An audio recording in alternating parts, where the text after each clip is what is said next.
welcome to the Claytonix Media Splash. I'm your host, Clayton Christopher Wood. We're thrilled to be back here. I know it's been a couple months, and this is our first podcast of the 2020 season. All right. Unfortunately, we do not have a guest for this evening because the coronavirus. Yep, it's affecting a lot of things, including work and school and people's everyday lives. We pray that it'll get better, and I hope everybody who's listening is enjoying something that's a little bit different than the daily news they've heard. Because today we're going to talk about a lot of different things. We're going to get started with talking about streaming. Yeah. And streaming in particular, like video streaming, versus, the classic DVDs and VHSs of the old days, and Blu-ray, of course. And I'm sure right about now, everybody is at home watching, probably streaming. That's the most likely thing you're doing. If not, you're probably watching Blu-rays or DVDs or cable.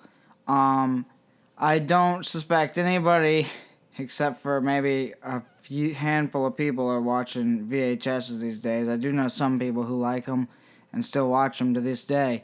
But, mainly you guys at home are probably streaming right now, and that's the big thing now.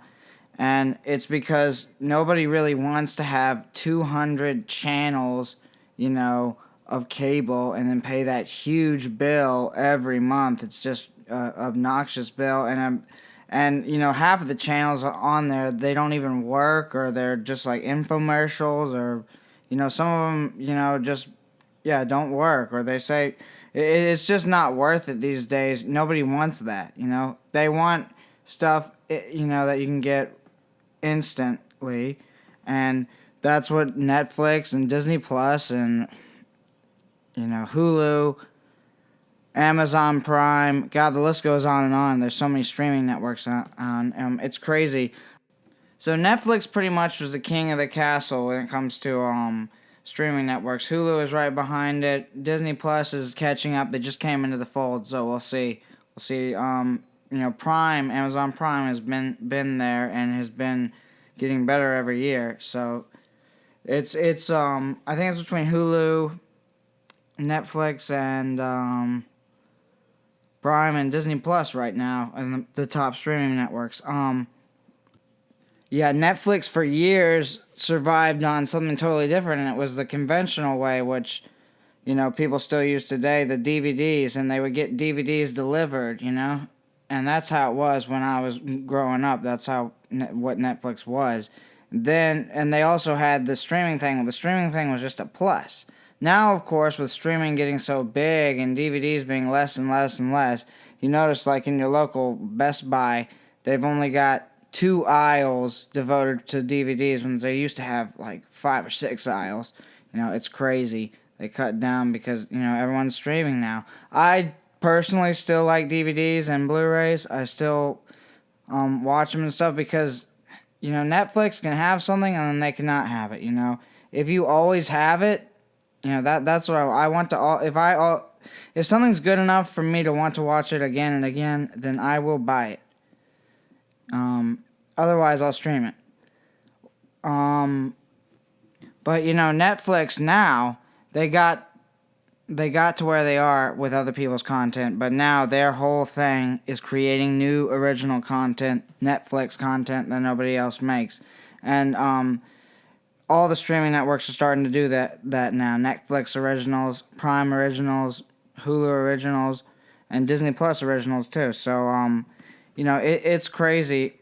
But they're all getting their own content now and putting that out there. So that's, it's just crazy because it's like if the cable company was, coming up with original content. Of course, they'd never do that, but it's a funny thing to think about that because, Netflix is also in, sort of a battle that they've virtually won pretty much against cable and also against Dish, because Dish is the same way, Dish and cable are not too dissimilar, especially in providing tons of crap channels that really nobody wants to watch. I mean, I hear people say all the time, there's 300 channels or 3,000 channels, but there's still nothing on, And that's why the streaming networks are winning right now, and I think they'll continue to win because this is where everything's heading now.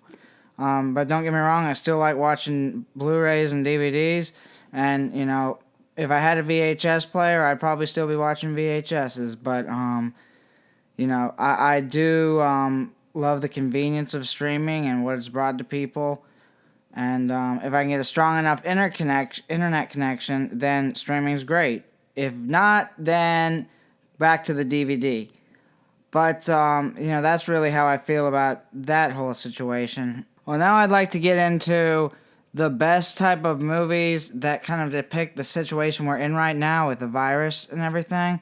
I'm not saying to go watch them or anything. I mean, some people don't want to watch stuff like that during this sort of time. But a lot of people, I think they want to watch something that maybe they can relate to. And if you want something like that, I wouldn't go for some of those other films like, Outbreak or I Am Legend. That's kind of a little too far. A movie called Contagion is kind of...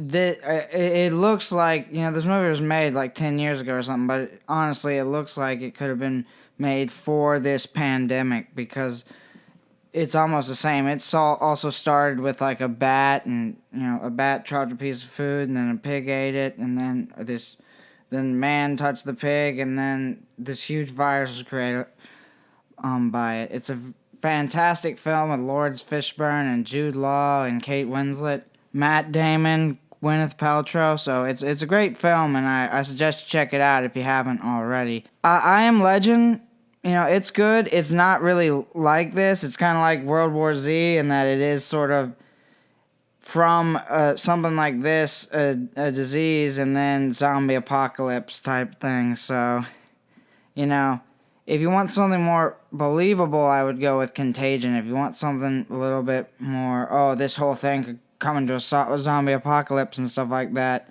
But yeah, something more realistic, definitely go with Contagion. Before we leave today, I'd just like to say I love Cam Newton. He's the greatest Carolina Panther there ever was, and I think they should not let him go. I think that was really poor taste on David Tever's part to do that. But it's not my department or anything, so I can't really say too much. In other news, just stay safe out there, everybody, and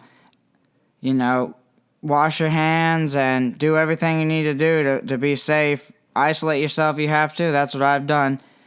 Just be safe out there, people, and I hope you enjoyed today's podcast. This has been the Claytonix Media Splash, brought to you by Clayton Christopher Wood.